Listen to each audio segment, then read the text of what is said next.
But go ahead. Hi, everybody. Good afternoon, or should I say good morning to some. Those of you who are joining us in, say, Texas or in Phoenix, Arizona. My name is Sean Denise Mefiale, and I want to welcome you to the September edition of Talking Over Tea UK. I have a very special guest with me here today. It's my daughter, Kisha B. Lakeisha, my number one. Um, I invited Keisha today because I want to have a very deep conversation that mothers and daughters have in regards to relationships, goals that women have, um, and the journey that we travel and the things, life lessons that we learn from our mothers, our grandmothers, and even our great grandmothers. I've promised you so many times before that I will be the best me that I can be while talking over tea. So, as I'm doing that today, if you haven't already grabbed your cup of tea and a biscuit, as they say in the United Kingdom, grab them, sit back, relax, and enjoy. Drop your comments in the comment section. I'll see if I can answer as many of them as I can. And as they say on Facebook, like and share.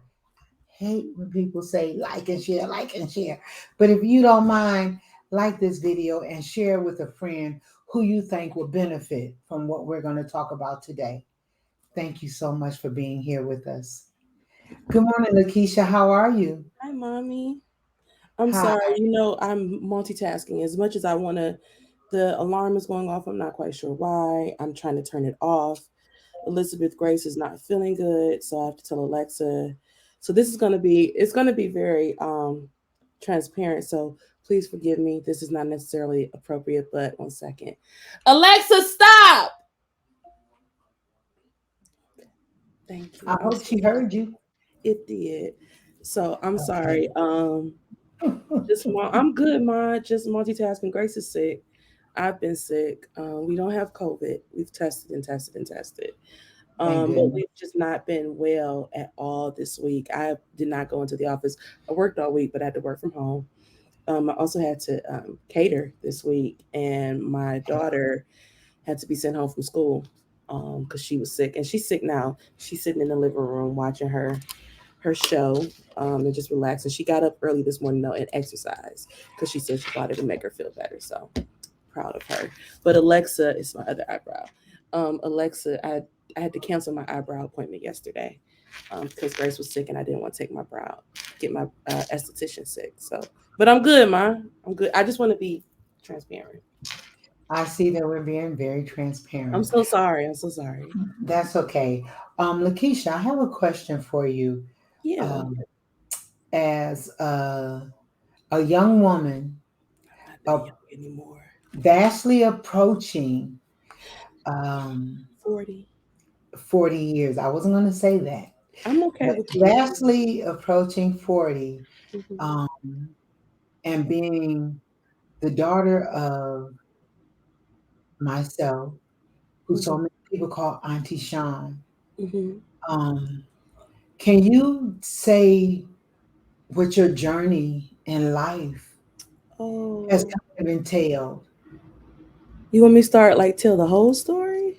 No, I don't want the whole story. Just a I little want bit? you just give us some of those nuggets of the things that have helped to shape you to where you are today. Hmm. I think, first of And can you all, look at us? I think it's important because to have this conversation because you live far away. I'm here in the States, you're overseas, and our family, for the most part, we talk all the time. We talk every morning, we talk in the afternoons. Um, and on Saturdays and Sundays, we have really long conversations. And, my life has been a life of, like you said, I'm your number one. So my life has been a story of firsts. And so it's been scary. and I can only color my life by what I know about my history. And so I think from a young age, you were intent, and dad too, on making sure we knew where we came from, as Black people in this country, understanding our history and understanding why it was important for us to do the things that we've done. Um, my mother has always made it a point to make sure her children went to the best schools, even if that meant pulling us out in the middle of the school year, and because she was dissatisfied with the teaching staff or the administration. Um, and because of that, that kind of put this fierceness in me of I will not settle for anything less. Um, my life has been kind of guided by my commitment to my faith, to my family, to my legacy, which is now my daughter. Um, I always tell people that you have to know who you are because the world will try to tell you who you are and define you for you. And the world can't do that. Um, Being a Christian, I know who I am in Christ. I know that I am a part of a royal priesthood and a chosen generation. And I also know that I know, who my ancestors were. I know where I come from. I know the stories of my great great grandmother and what she fought through and what she overcame. And so, with that knowledge, equipped with that history, um, you know, I went away to college and way back in 2001, to Howard University.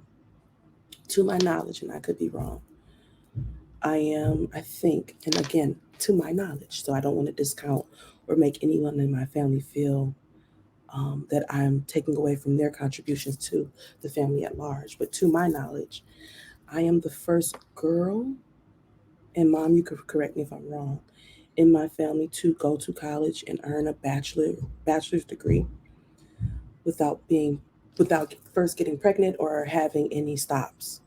Um, I did go to school on scholarship, and mom, correct me if I'm wrong, because I don't want to take away from anyone's accomplishments. But to my knowledge, I am the first. And as a result, and my sisters will tell you this, um, going to college for me, even though I went on scholarship, I'm not going to cry, it was hard. I was a smart kid, but my mom and I had a very close knit relationship. And so it was difficult for me to leave home because I was so worried about what was going on in Detroit. I did not want the family to fall apart because I felt like my role in my family was to be the glue. That's just something that comes with being the first daughter. We think that we are the family manager and we think that we are the family boss. It's not necessarily always true, but it is kind of true. Um, but I went away to college. It took me some time to graduate because my mother had a brain aneurysm in the middle of that, and I had to fulfill my responsibilities and make sure my mom was okay. So with me taking that time away from school, I lost part of my scholarship. So I kept half of it. I got through school a little bit. It took longer than I anticipated. I worked the whole time I was in school. I always had two jobs. Um, and I graduated from college at a time of great transition in the industry that I was trying to work in. So a lot of my dreams and hopes at that time were upended. But God has a sense of humor because everything that I said I wanted to do, career wise, I did not get to do them for as long as I wanted to get to do them, but I have done them. Um, and it has been a blessing. So I went away to college, came home, and I have a really cool job right now, doing really cool things in the city of Detroit. I love the work that I do. I am grateful for the people and experiences that I've worked with. Um, and I'm just kind of fast forwarding and jumping all around, but I think in essence that's who I am. I'm a person who is one of firsts. My sisters both hold 2 degrees each now. My brother is a master, um, despite all he's overcome. My brother is a systems engineer, and he gets paid to go all over the country, um, and make sure we can stay on our phones and watch TV. And they fly him out, and he does what he needs to do, and he handles his business. So I think my parents did a good job with us, as far as who we are as people. We are a resilient people, and I think a part of that is the fact that we know who we are and where we came from. And I can go on and talk about, I was telling my mom the other day that someone had been a little bit disrespectful towards me. And my Yeah. response to them was, I am the daughter of the Great Migration. I'm the remnant of the Great Migration and the migration that came after that. My father integrated his high school in the rural South. Um, I know where I came from, and there's no way I can let you talk to me any kind of way. With what my people have been through and overcome, I can trace my heritage back to the late 1700s. There's no way that you're going to just talk to me any kind of way. And I think that knowledge kind of propels me forward to understand, even when I feel challenged and hurt, and at times I had to take a break and stop with my business or whatever it may be. I have confidence and faith in knowing what God has put inside of me from generation to generation. So you can't disrespect me. We're not gonna have that. Okay, I'm sorry. Go ahead, mommy. You've said a lot, and I'm glad that you touched on so many things. I'm sorry. I feel like I was That's rambling. that's okay, but that statement that you said the other day, when you said, say it again, I am the daughter of the great migration and the remnant after that. when you said that to me, it shook me in Because my it's shoes. true. I, What I comes with understand that it's true. let me tell you, grandmother, I have the best conversations with grandmother. My grandmother, my grandmother is still my great, excuse me, we call her grandmother, but she is actually my great grandmother. She's still And alive, my grandmother, and she's my mom's grandmother. She was born in the mid to late 1920s. she's 93, She's 93 years old. soon to be And 94. my yeah, next February, I believe. Yes. She has been so kind enough to share with me her history and about the things her people did in the South. She lived in Alabama, on the near, not too far from Mississippi. And I think for anyone that's aware of American history, you know what that's like. And her people always worked the land. And I'm not saying they worked the land as in sharecroppers, and I'm talking about they always worked for everything that they have, and they were good at it. They made sure that in the church we say, "Bring ye all tithes to the storehouse, that there may be meat in my house." The storehouse on their land was full. They did the things they needed to do to make sure that everyone was taken care of. They cooked everything. Whatever they killed, they ate. And with me knowing, you know, and understanding my history and what I come from, it's hard for me to give up. At times I feel like giving up with the things I've been through.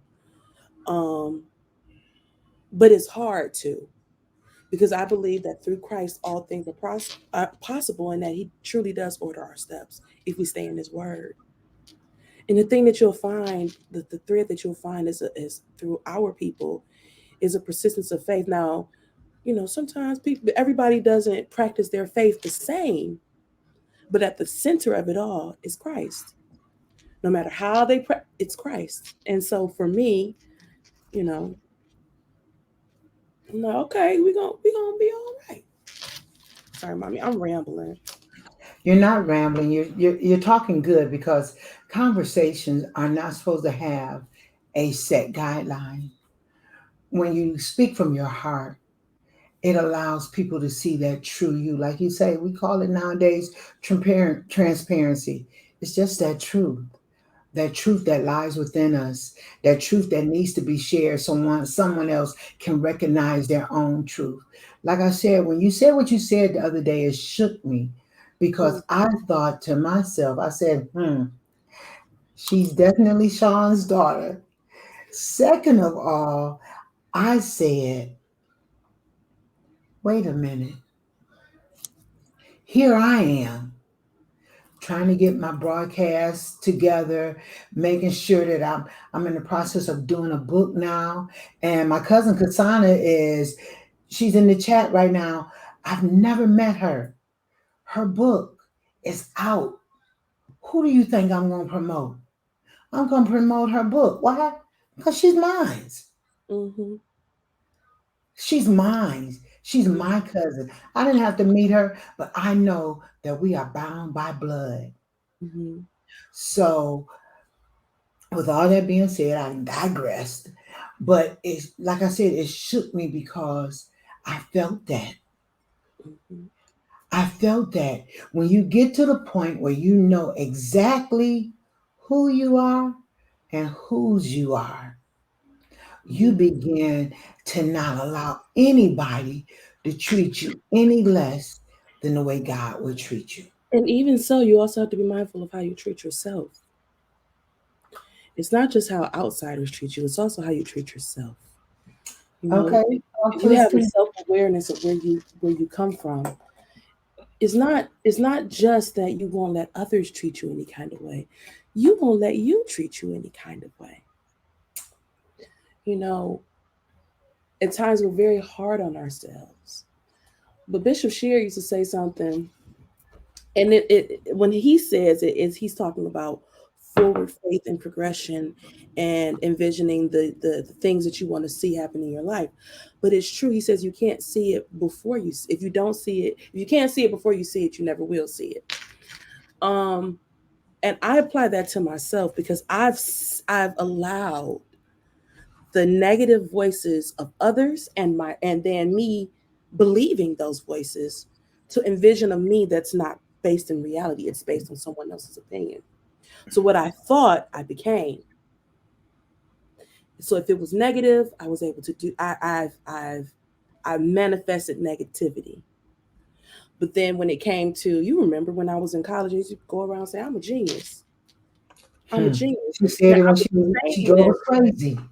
I was saying I'm a genius because the reason I said it was because people kept asking me. This is when I was working with Auntie Karen and Kiera, and I was traveling every single weekend in school on scholarship with a job. So I had a job in school.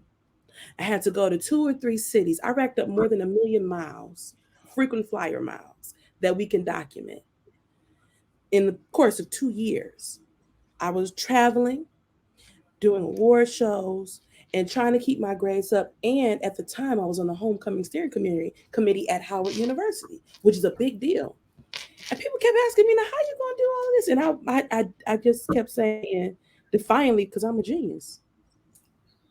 And I brought home that semester and that year. I brought home. I think I got a 3.8. Like I got all A's and one B. Um, and that was probably the first and last time I made the dean's list. But um, I made sure to speak what I wanted my reality to be. I'm a genius. You know, I can do all things through Christ who strengthens me. When I take Grace to school every morning, you've been on the phone. We do our affirmations. We affirm what we want to see and what we know to be true about ourselves, and we give no place for any type of negative thinking, because whatever you plant will grow. Because if you water it, and if you water those seeds of negativity, they'll they'll grow. So it's not just about how other people treat you, it's about how you treat you as well. Amen. Okay. So let me let me ask you a question. Uh-oh. What do you think? Mm. And this don't have to be no long answer, but what do you think about your mommy being What I so think far from oh, you? mm, it's twofold. It's twofold. Okay, Um, give me two folds. I miss you tremendously. Number one, because you smell so good. My mama has this natural scent that just smells. amazing. It smells like fruit and fresh linen. It's like the best. And my wallet in my purse. It's like it was. I think it was Auntie Lily's first, and then you had it, and Mm-hmm. so it's just I'm like, wow, it smells like home. You smell like home, and I miss you during these mommy moments when I need help as a mom, or sometimes I'm like, my mom would just take care of that. I miss you during those moments.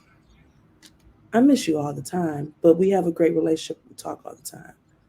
On the other hand, I'm happy for you. You used to sing this song, if you want to make it. If you it's by Jill Scott, called Try. Hold Yes. fast and believe if you want it to I happen, used to baby. call you at school and sing that You to sing you, that song to me. and I And I can't sing a think lick. that's okay.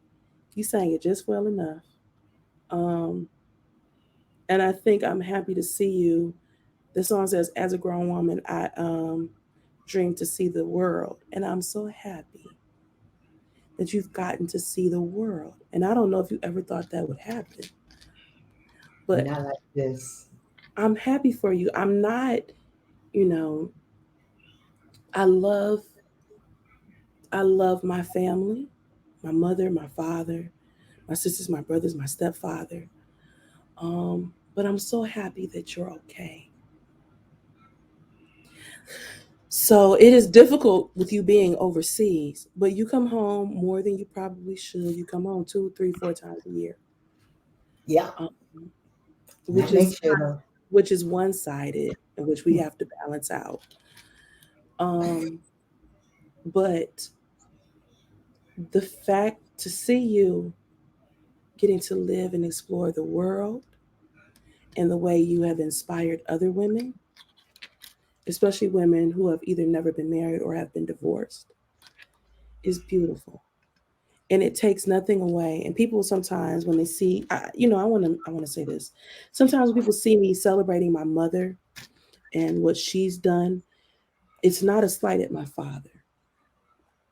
I love my father, but because I understand both of my parents, I'm happy for my mother and to see her happiness and to see everybody happy and at peace.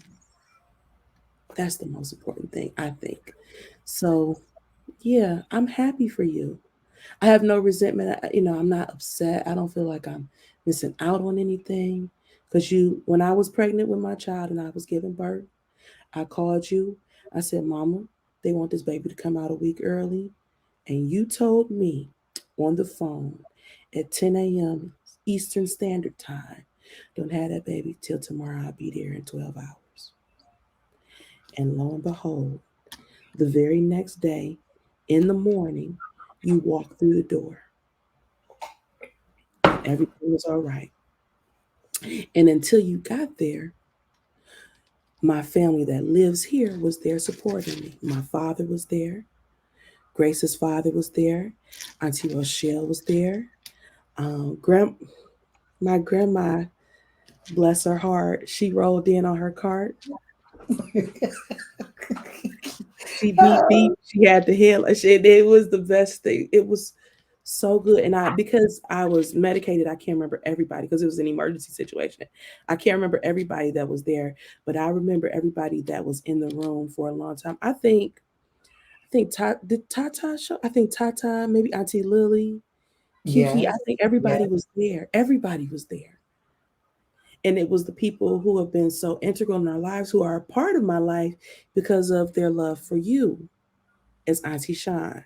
You built these amazing relationships here.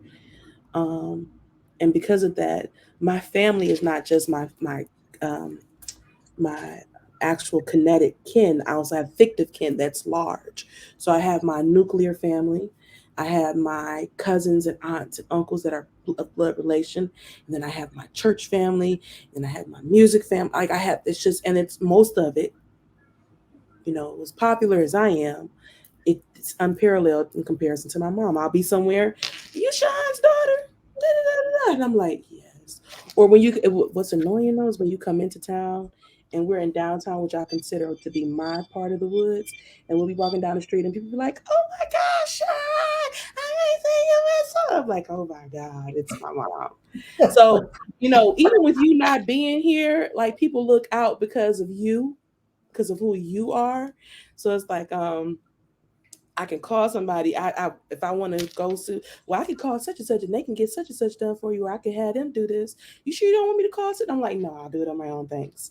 But yeah, it's good to have. I think the blessing is having you as a mother. I was complaining to Kiki one time about something you had done, and Kiera kind of she chin checked me. She said, "Now everybody around this country wants to be related to your mama so much so that they call her Auntie Shine, and here you are, her actual daughter, complaining about something." So that checked me real good because I think you had been fussing at me. And she was like, "Yeah, don't come for my Auntie Shine." And I'm like, "But that's my mama." She was like, "Exactly." You So I miss know, you, but I'm happy for you, homie. mm, I relish being the mother of four. It has been, it's, I've always, I tell everybody that it's my greatest achievement in life, Mm-hmm. next to loving God, Mm-hmm. being one of his vessels. Mm-hmm. I enjoy being Auntie Shine. I'm not going to tell no No, you story do. You because do. everywhere, no matter where I'm at, I'm always going to be Auntie Shine. J. Yep. Cole made up a song. They call her Auntie Shine, and it has So stuck. you better be clear. So J. Cole, everybody, she's not talking Not about the J. rapper. Cole, the artist. Talking about Gregory. Auntie, We just call him yes, J. Cole. Okay. Evangelist Go ahead, Cole's mama. son. He started calling me Auntie Shine, Okay. and it stuck. They call her Auntie Um, Shine. from teaching kids how to drive, just being there for them. But now that I'm here, just like you miss me, and I miss y'all. Sometimes I miss those connections. I miss I miss being able to say, hey, let's go have lunch, let's go have dinner. And somebody be like, okay, auntie, I'm coming. And it's like a slew of us just pop up at a restaurant because we just want to be together. And that togetherness is the link that you get with family. Gabrielle Johnson is online. And she sent me a text. She wants me to call her when I come home. I'm gonna call her. But if one thing I've never told too many people, I was going to Mumford High School, Mm-hmm. and this was right before I got pregnant with you. Gabby is the one who introduced me to the Church of God in Christ. Mm. Mind you, I grew up Baptist. William Mm. and I, Kiki said, Auntie, you tell this all the time, but William H. Murphy III's Mm. grandfather baptized me, married me to my first husband. Yeah, I tell the story all the time. I'm going to tell the story. But with all that being said, Gabby is the one who introduced me to the Church of God in Christ. Mm-hmm. When it came time for us to join Great Emmanuel, I didn't want to.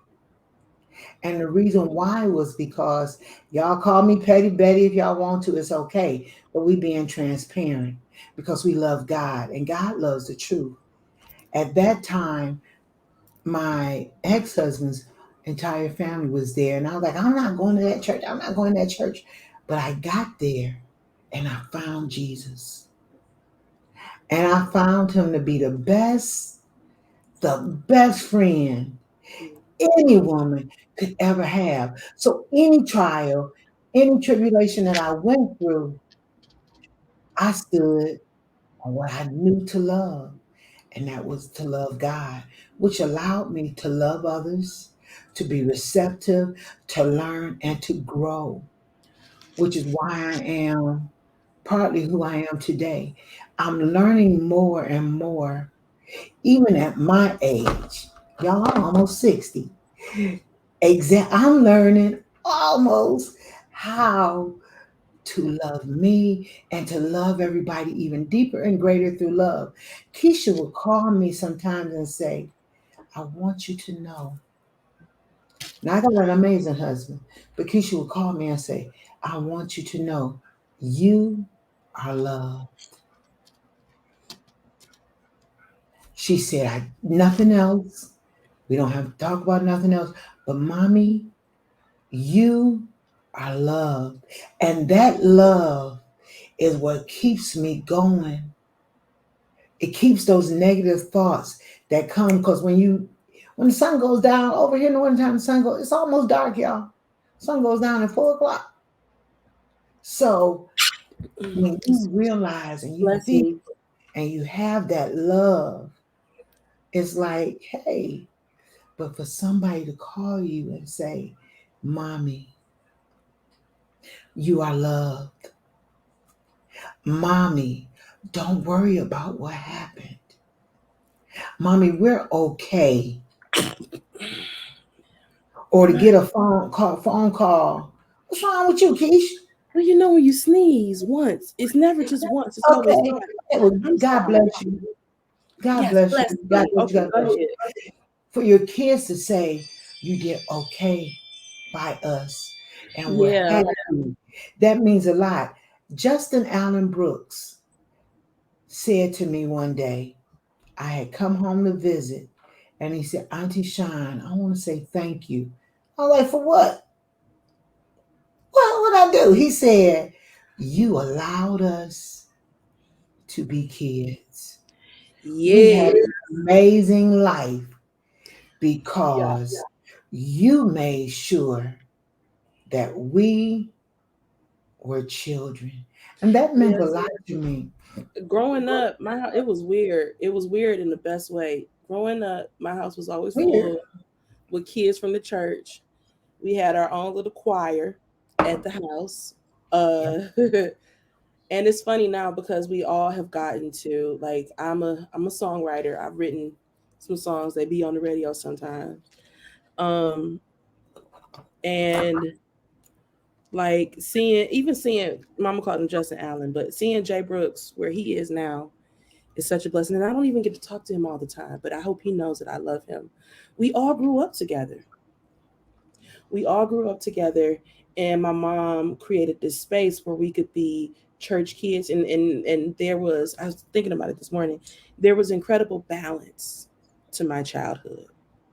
I didn't grow up in a house where you couldn't listen to LaShawn Pace Rhodes and also maybe the edited version of Dr. Dre. Mom doesn't like to say that, because people get on her for it, but I grew up in a very balanced household. I was permitted to listen to R&B and gospel. And I have a deep appreciation for both. And so when I left my mother's home, I did not leave my mother's home green and naive, and the world was not enticing to me. I didn't get to college and party and wild out. Some do. That's their business. There's no judgment at all on my part. But I had no need to wild out because I didn't have a curfew growing up. I didn't have a curfew. I could Y'all stay out. couldn't have no curfew. Oh, I I'm could so stay out as sorry for long as talking I over you. Y'all right. was at Gospel Lay Skate. Do you Right. remember We when were out Marcus late. tried to teach me how to play the tambourine? Yes, we were out, but the thing, my mother always knew where we were. And I was with Um, y'all.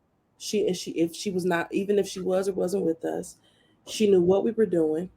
She knew who was with us, and if she had a problem with someone, she did not allow us to go.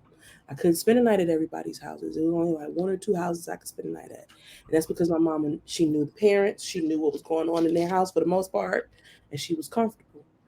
I didn't have a curfew, and I grew up in the church, and I wasn't told you can't have boyfriends or anything like that, but I knew I had sense, But they didn't. and because But they didn't. because we just knew what we needed to do, and all that other stuff. Hmm. Um, Proverbs 23 and 13. what did it say? Every kid knew that was my favorite scripture. Oh my God, Withhold not correction from the child, for as thou beatest him with the rod, he will that not shall die. not die. But mom, we've since grown, and we know that don't necessarily mean to literally beat the children. Yeah, but it kept y'all in line when y'all didn't know. Girl, please, let's be You real. can't say that. Let's Anyway, be real. It kept y'all in line. oh, okay. Keisha, I thank you. I thank you for that sacrifice. What Um, sacrifice? the sacrifice when I got sick and you came home. I thank you for when I was going through my divorce with your dad. You holding my hand. I thank you for that time at that funeral when you told me get over here and sit down. I thank you for when my sister was sick and emotionally I couldn't handle it. You took care of my sister, whom I love. I Auntie Laverne thank you. too. But also, I thank you for hearing what I said so that we can have that standard that said, for God I live and for God I'll die. I thank you that I can stand up proud right now and say, hey, that's my baby. Those are my babies. These are my babies. And I thank you because, yeah, you were the first. You were driving when you were 9. You were driving by yourself when you were 14. So when I needed you, you were always there. Divorce wasn't easy. No. It wasn't easy. And you held your siblings' hands. Part of the reason why I wanted you to be on Talking Over Tea with me today was not so I could publicly say thank you, but just so people could see my Keisha. You know, Kiki will call you and she'll be like, Keish, but you're still my Keisha. Grace, your mommy. Your sisters, they call you. If Keisha don't know where somebody's at, no matter who it is, don't nobody know where somebody's at. I thank you for being a loyalist. Sometimes you get on my nerves because you can hold a secret. I just firmly believe that if someone trusts you with something, they trusted you. And I think that integrity matters. And even if it's a minor thing, if they told you don't tell it, don't tell it. Because Wait a if I minute, tell though. something, I've had people I've had people lie on me before. I've had people Yes, share my secrets, and I think nothing bothers me more because it destroys relationships. it does. Nothing bothers me more than someone telling business and somebody lying on me. Because when you lie on someone, you assassinate their character. And for me, character is vitally important. Now, I'm not perfect. I've not always been the greatest friend. I've not always been the greatest daughter. I've not always been the greatest sister. I've made some mistakes as a mother, and I definitely have not been the greatest partner in relationships, romantic relationships. I'm a challenge at times. I'm sorry. But my character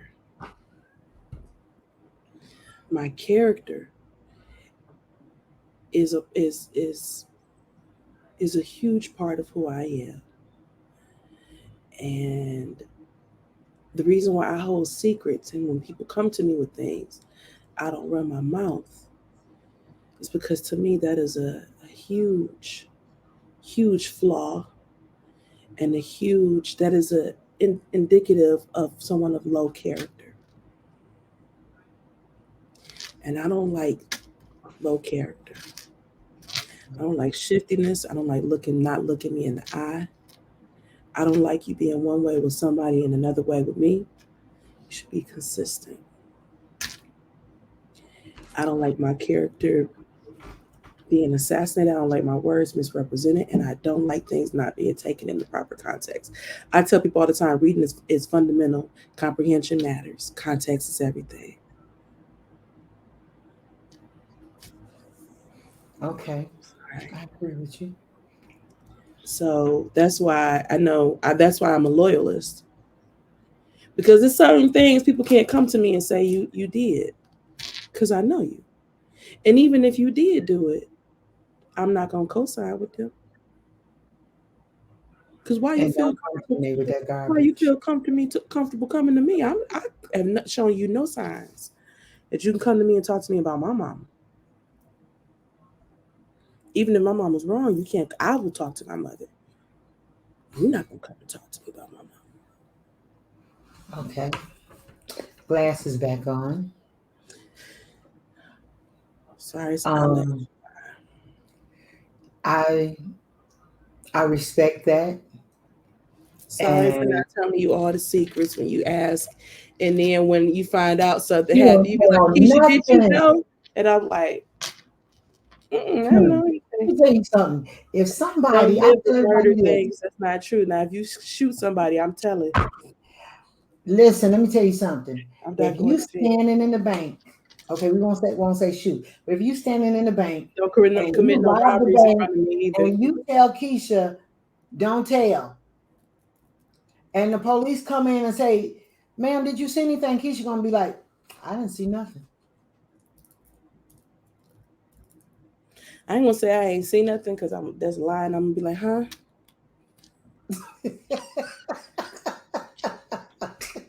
What you say? I'm so um, sorry. I'm so overwhelmed by everything that just took place. Oh my God. Is there a crisis manager on site? dramatic. You so dramatic. Oh, That's what I'll do. I'm not gonna lie. I'm for sure going. um, Keisha, did you know this such and such and such and such? Now, why we talk about people that ain't here? Now, keep in mind, I did not say that I did not know. I did not say that I did know. What I said was, now, why we talk about people? They not here. We shouldn't be discussing them because if they discuss me and I'm not here, I'll be ready to fight. you know that. You know that. It's Um, factual. Keisha, we've covered so much stuff. I remember when you were leaving for college, and I told you you had to go 300 miles or more because I didn't want you coming back home every weekend. No, no, no, no, no. Let's tell the full story.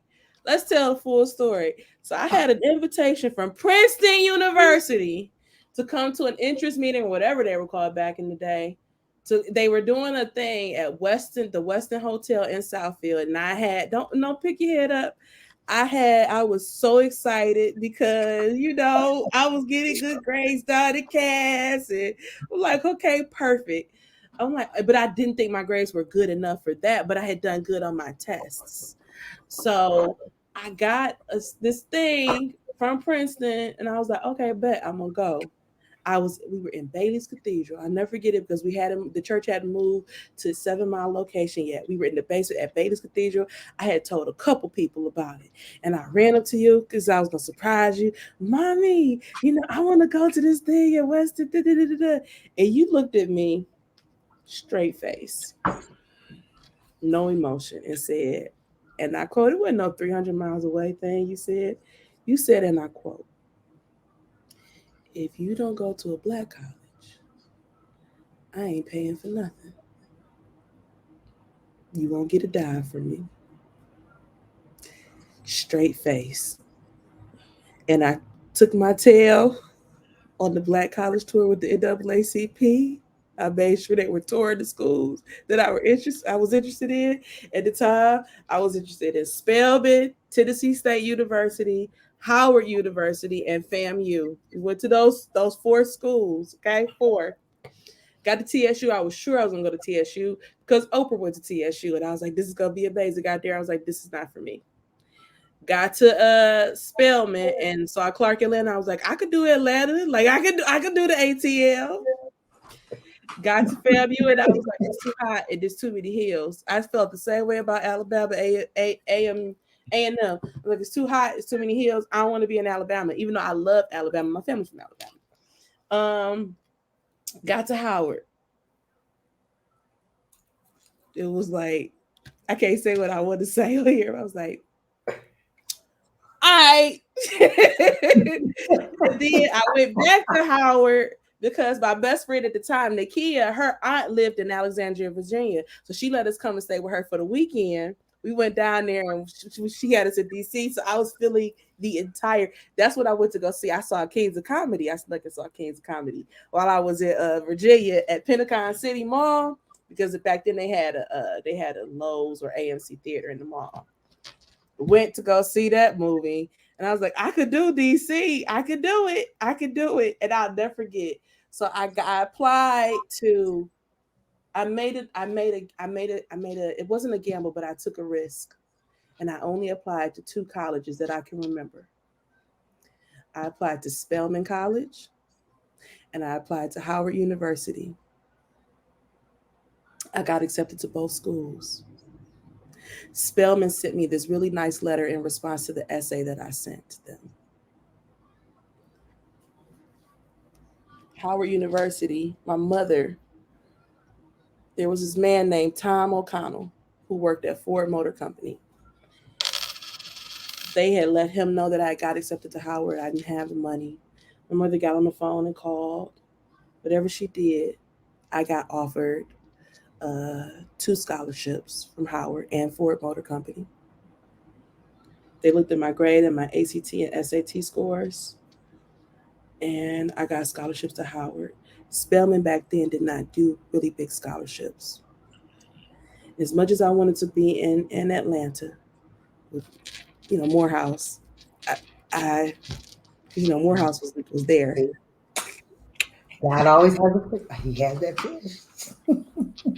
I ended up at Howard University, and it was to this day, it is the best decision I've ever made in my life. Howard University, I could cry, has changed my family. Yeah, My it sister, has. my sister went to Howard University after me. At Howard University, I made relationships and had experiences that I don't think I would have had in Atlanta. I grew up, I forged a career, I was introduced to so many wonderful people. It was a great hub for me because of my career in college, working on the road with Kiera at the time. It was a great place for me to travel back and forth to. I forged strong bonds with people who I'm still cool with to this day, who are industry juggernauts when it comes to singing and writing and the music industry, all different branches of the music industry, from jazz to classical to opera, everything. Um, I have learned so much from my colleagues from Howard University about professionalism and just how to be in networking and education. And my sister Tora went to Howard University after me, and she didn't even tell us, she was one of President Obama's national scholars. And Tora's career in DC has been nothing short of phenomenal. Tierra got to come to Howard University. She didn't go to Howard, but her visits to Howard, I think, has expanded. Like Tierra's time in DC, what Tierra has been able to do with her career is phenomenal. My brother came and stayed with me for a while. My cousins, they ended up being in the military, and I got to see them more often than I probably would have been able to. Howard University has changed my life, and it is all because my mother told me, if you don't go to a black college. And I don't take anything away from my friends who went to PWIs. I think the thing is to get your education. PWIs is public white institutions, or basically a white school, a majority white college or university. Um, but Howard University has opened up so many doors for me. And at times I wonder if I fail Howard, because I want to live up to what this university has produced for this country and for the world, from Thurgood Marshall to Kamala Harris to Senator Edward. What was his name? He was the first black senator after Reconstruction in Massachusetts. I forget his name, but it'll come to me later. There's so many people um, that Howard University has just contributed to the world in all the different areas of the global society. And Howard University, I'm so proud to be alumni of that university. And I'm grateful that my mother made me go away and leave Michigan, because a lot of my peers at the time When they did leave, they came back, and when they didn't leave, they didn't leave. Um, and I have seen the world, and there's so much more to see. Can you imagine though being a 19-year-old kid from the hood and the suburbs? Because I had a very balanced childhood, so we got the hood and we got the suburbs. But a 19-year-old black girl from Detroit, dark skinned black girl from Detroit, going to Howard University, walking across the yard, handling her business, flying first class, doing the things I got to do. It's unbelievable. And it's all because my mama did not listen to anybody and said, if you don't go to a black college, you get, I don't care if it's Princeton, Yale, or Harvard, you better pick one of the black Ivy League schools because you ain't going nowhere else. And I'm grateful. And now my daughter, she's either going to go to Howard. Her dad went to Fisk. Um, She going but to Howard. she's going to Howard. If you ask her, it's She what she's going going to Howard. to Howard. We got legacy, okay? Legacy, legacy, legacy. To see, that's a Jay-Z lyric. Okay. Praise God. You know, Keisha, it's funny how you talk about Howard because they tease me because I went to Mumford, but guess what? Gabby went to Mumford too. So did Listen, I know, right? Dwayne. It's a lot of grace that So came did from Dr. Mumford. Cole. It's a What lot of people fail to realize is Detroit public schools back then and high schools back then are not what they were when I graduated from school or now. There's nothing wrong with Mumford. Mumford was a good school back. I think it might. I don't know where it is right now, but Mumford was a good I school. don't. You can. I mean, first of all, Eddie Murphy wore y'all athletic department shirt and Beverly Hills cop, so you can never take anything away from Mumford. Okay, ever. Oh, did you show the people the jacket I got you? Where's your jacket? I No, got it's my all the mom way a upstairs. I Mumford. can't go get I it. got my mom a Mumford Letterman for her. Which birthday was that? Custom made. Okay, Mumford 50. Letterman from this guy, this company here in Detroit, because I always support small businesses in Detroit, called a gifted verse in Detroit. He does custom lettermans from schools that don't even exist anymore and schools that still exist in Detroit. Gabby said Mustangs. And yes, what they say? Gabby said Mustangs, sweet, sweet Mustangs, powder yeah, blue. powder blue, sweet sweet powder blue. but You know what? Keisha, for this my conversation. life, it's always gonna be Castech. I have to just throw that in there. Green and white. Okay, go ahead, mommy. Anyway, this conversation has been amazing.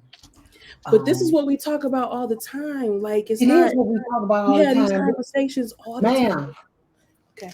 we are being bridges, connectors, activators, and I won't even throw in there motivators.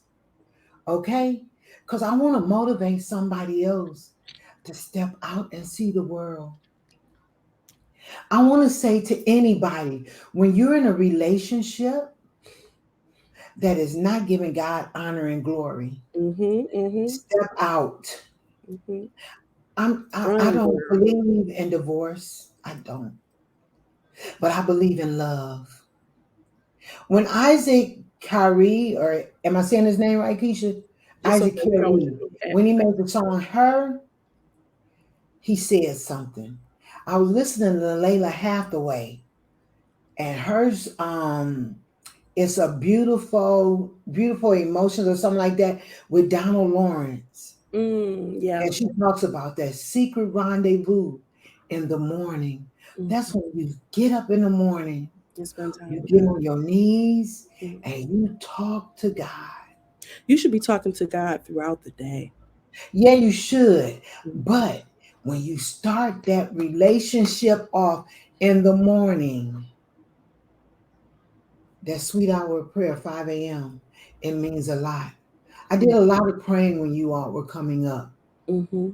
because I was young and I had to figure out which way to go to make sure that you all knew the right way to go. I made mistakes.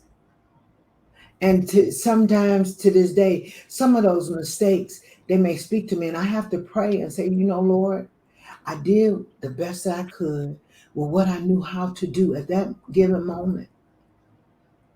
So I wanted so much more for you all than what I had. You were the first as far as my father's side. See, my mother didn't have any siblings. So you all were the only grandkids. Those of us 6 kids, us 8 kids, those are only grandkids. But on my dad's side, you were the first. As far, and I don't think I'm And it's wrong. just based on our knowledge. We could be And wrong. that's just based I don't on want my to take away from knowledge. anybody's accomplishments. Right. I would not put anyone else down for Hmm. me to go up. But as Hmm. far as I know, because I said this is what I want for mines. But the Bible does admonish us and says that the effectual fervent prayers of the righteous availeth much, and that ETH means continues. That means that the prayers that have been prayed over and for us, they echo through time. They continue. Yes. They go on and on. And so, what, like my mom said, when you get up in the morning and you make your priority to nurture that relationship that you have with God as the first thing that you do, I believe that God honors that. And I believe that as you go throughout your day, yes, like I said, you should be talking to God throughout the day. But I definitely believe that the prayers of my great grandmother and my great great grandmother prayed for me before they even knew my name impact my life to this day. The same thing with my great great grandfathers and my grandfathers. I believe that somebody somewhere prayed for me. And so I always encourage people that are my age with children and or nieces and nephews to pray. I pray every day for myself, for my family, and for my church family, and for I just pray. I don't know everybody's name to call, but I'm calling. Lord, if anybody connected to this, that, and the other, touch them and bless them. And I pray with my daughter every morning, and it's so incredibly important. The greatest gift a mother can give their child is the gift of understanding the power of prayer. Prayer changes things. It really does. Does y'all didn't like doing that prayer every morning on the But way we to know school? better now, don't we? Yes, you do. What they say, by and by, we'll understand it better by And and better by. by and by. That song, it was speaking about a situation, but it's the truth in general. By and by, when the morning comes. It listen, understand it better by and by. Are we almost done?